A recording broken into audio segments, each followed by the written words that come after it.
오늘은 M1 프로를 탑재한 맥북 프로 16인치를 사용해본 한 달 후기를 정리해봤습니다. 저는 영상 편집을 할 때 맥북과 파이널 컷의 조합을 쓰고 있는데요.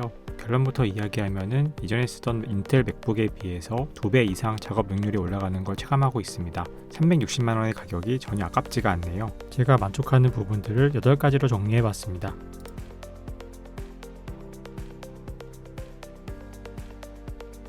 아마 M1 맥북 프로 모델로 기기 변경을 고려하시는 가장 큰 이유는 바로 성능일 텐데요. 저도 영상 편집 성능 때문에 가장 비싼 M1 맥스를 구매할까 고민했지만 가격 차이가 너무 커서 포기하고 M1 프로 모델로 타협했습니다. M1 프로와 M1 맥스 둘 다 10코어 CPU를 탑재한 건 같지만 결정적인 차이는 GPU 개수의 차이인데요. M1 프로 칩은 16코어 GPU를 탑재하였고 M1 맥스는 32코어 GPU를 탑재하여 GPU 성능 면에서 M1 프로는 M1보다 2배 더 빠르고 M1 맥스는 4배 더 빠르다고 하네요. 실제로 써보니까 M1 프로만 하더라도 영상 작업에서 훌륭한 퍼포먼스를 보여주었습니다.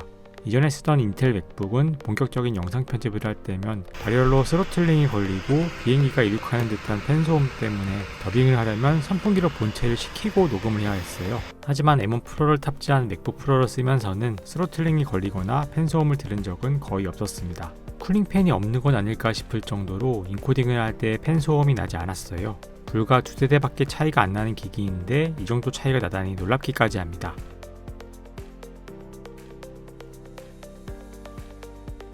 애플에서 밝힌 자료에 따르면 16인치 맥북은 최대 21시간의 영화 재생과 14시간의 무선 웹 브라우징이 가능한 데 비해 이전의 16인치 인텔 맥북은 11시간의 영화 재생과 11시간의 무선 웹 브라우징이 가능하다고 합니다. 영화 재생 시간에서 거의 2배나 차이가 난다는 게 놀라운데요. 배터리 사용 시간은 실사용을 할 때 가장 크게 체감할 수 있는 부분이었습니다. 이전에 인텔 맥북을 들고 스타벅스에 가면 꼭 충전 어댑터를 챙겨야 했었는데요. 영상 편집처럼 빡센 작업을 돌리면 3시간 남짓밖에 사용이 불가능하더라고요. 그런데 이 M1 맥북은 똑같은 영상 편집 작업을 돌려도 8시간은 넘게 사용이 가능했습니다. 대부분의 맥북 작업은 5시간 이내에 끝내고 쉬러 가기 때문에 이제는 충전기를 연결할 필요가 거의 없어졌어요. 그래서 맥북 자체의 무게는 무거워졌지만 충전기랑 케이블은 두고 다녀도 되니까 챙겨서 들고 나갈 때 훨씬 편하더라고요.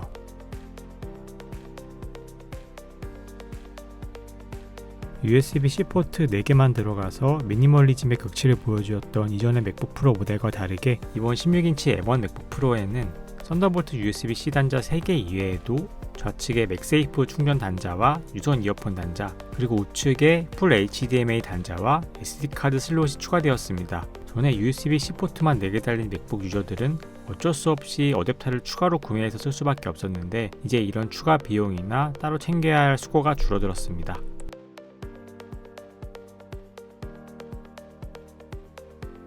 2016년부터 적용되어 맥북의 새로운 아이덴티티처럼 자랑하던 터치바를 과감하게 삭제한 것도 애플로서는 큰 결정이었을 것 같은데요. 덕분에 사용자들로서는 더 직관적인 사용을 할 수 있게 되었습니다.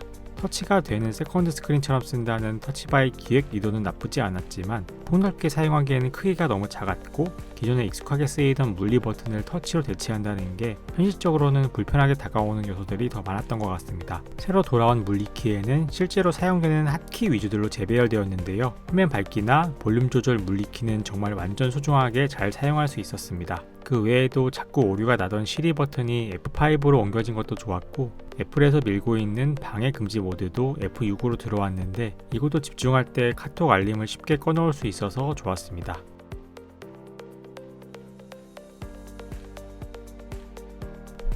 M1 맥북 프로 16인치의 디스플레이 베젤은 전보다 얇게 바뀌었지만 셀피 카메라가 위치하는 공간에 아이폰과 같은 상단 노치가 자리 잡게 되었는데요. 처음에 디자인이 공개되자 이걸 굳이 이렇게 써야 하는 원성이 엄청 많았습니다. 따지고 보면 웹캠의 화질이 720p에서 1080p로 업그레이드 되면서 어쩔 수 없는 선택이었을 것 같은데요. 실제로 사용 중에는 맥OS의 상단 바에 포함되기 때문에 거의 존재가 체감되지 않았습니다. 영상을 전체 화면으로 보더라도 보통은 상하단에 레터마크가 생기기 때문에 잘 드러나지 않는 영역이었습니다. 그래서 이 노치바는 극히 드문 경우에만 느껴질 것 같아서 사실 이 존재는 거의 신경 쓰지 않으셔도 될 것 같습니다.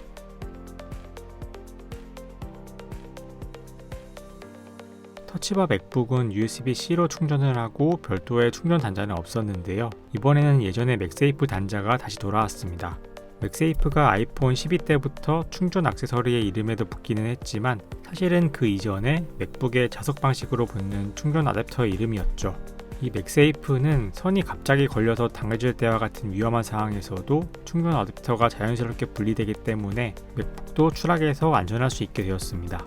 다만 배터리의 효율이 너무 좋다 보니까 이 좋은 맥세이프 충전기를 가지고 다닐 일이 거의 없더라고요. 실제로 제가 구매할 때 받은 맥세이프 충전기도 한번 사용하고 거의 꺼내지 않고 있습니다. 제 책상에서는 충전은 조금 더 느리겠지만은 그냥 여기저기 쓰는 USB-C 타입을 끼워 놓기만 해도 충전이 되기 때문에 굳이 크고 무거운 맥세이프 충전기를 연결해 놓을 필요가 없더라고요.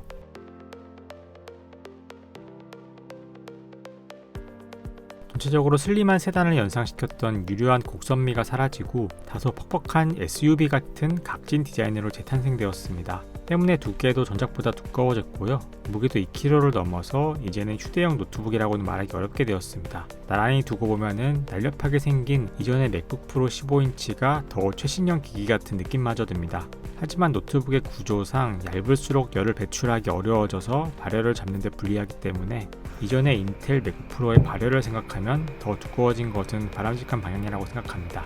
하지만 그래도 무게가 2kg대가 넘은 것은 좀 충격적이긴 한데요. 매일 휴대하면서 사용을 해야 하는 분들이라면 이제 16인치는 추천이 어렵겠습니다. 저는 대부분 집에 두고 쓰고 아주 가끔 카페에 들고 나가기 때문에 사용상에는 큰 무리가 없었습니다.